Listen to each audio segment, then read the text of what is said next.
Shalagadoola, menchikaboola, bibbidi bobbidi.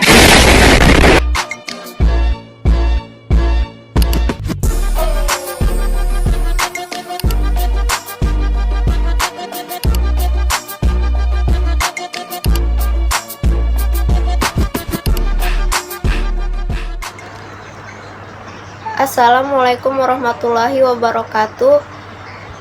Pada video kali ini saya ingin menjelaskan tentang Syekh Abdul Rauf Asingkili dan Syekh Muhammad Arsyad Al-Banjari. Yang pertama, ada Syekh Abdul Rauf Asingkili. Nama aslinya adalah Abdul Rauf Al-Fansuri yang lahir di kota Singkil. Beliau adalah orang pertama kali yang mengembangkan tarekat Syatariah di Indonesia. Sekitar tahun 1640, beliau berangkat ke tanah Arab untuk mempelajari ilmu-ilmu keislaman. Abdul Rauf Asingkili pernah bermukim di Mekah dan Madinah. Ia mempelajari tarekat Syatariah dari gurunya yang bernama Ahmad Kusasi dan Ibrahim Al-Qurani. Kemudian, Abdul Rauf Asingkili pernah menjadi mufti kerajaan Aceh ketika diperintah oleh Sultanah Safiyatuddin Tajul Alam.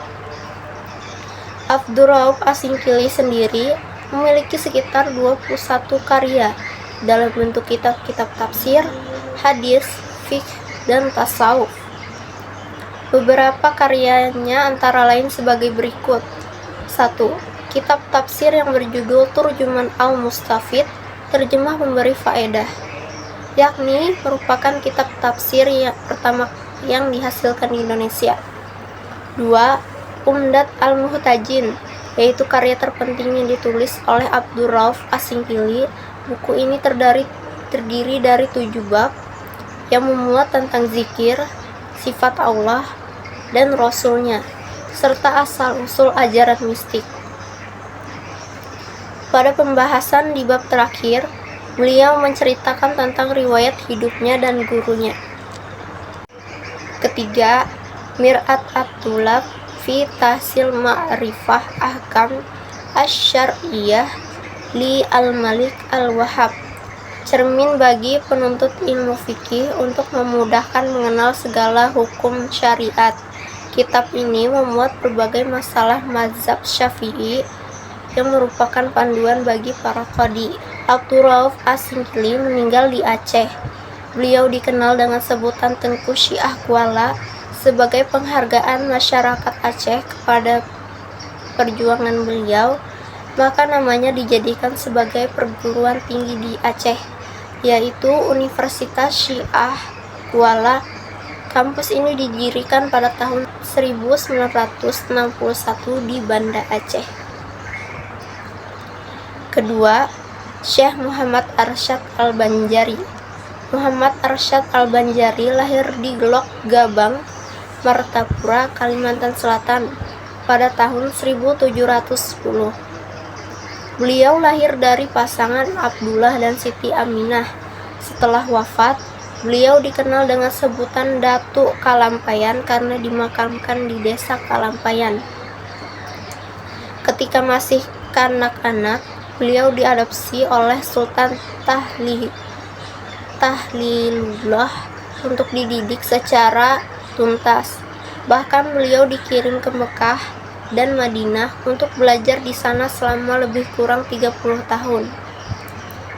Sebelum berangkat ke Tanah Suci, beliau dinikahkan dengan seorang putri yang bernama Bajut sebagai sarana untuk mengikat perasaan dengan keluarga di tanah air.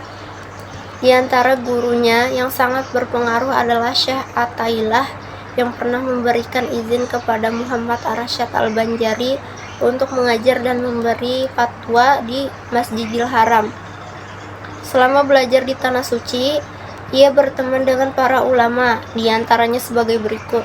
Yang pertama, ada Syekh Abdul Somad Al-Palimbani. Kedua, Abdul Wahab Bugis dari Makassar yang kemudian menjadi menantunya. Dinikahkan dengan Syarifah binti Muhammad Arsyad Al-Banjari. Ketiga, Syekh Abdurrahman Masri dari Jakarta.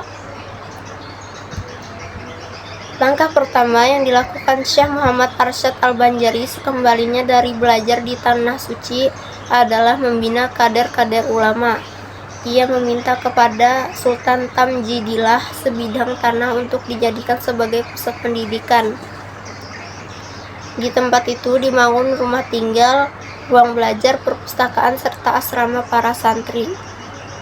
Berkat perjuangan keras beliau, dengan dibantu menantunya, akhirnya pusat pendidikan tersebut ramai dikunjungi para santri dari berbagai daerah tempat tersebut, hingga saat ini dikenal dengan Kampung Dalam Pagar, sebab santri yang belajar dilarang meninggalkan tempat tersebut tanpa izin. Muhammad Arsyad Al-Banjari juga aktif menulis buku. Di antara karyanya yang terbesar adalah kitab yang berjudul Sabilul Muhtadin, Jalan Orang yang Mendapat Petunjuk. Karena keilmuan beliau yang luar biasa, Muhammad Arsyad Al-Banjari mendapatkan julukan sebagai matahari agama dari Banjar. Sekian dari saya, salah hilaf mohon maaf. Wassalamualaikum warahmatullahi wabarakatuh.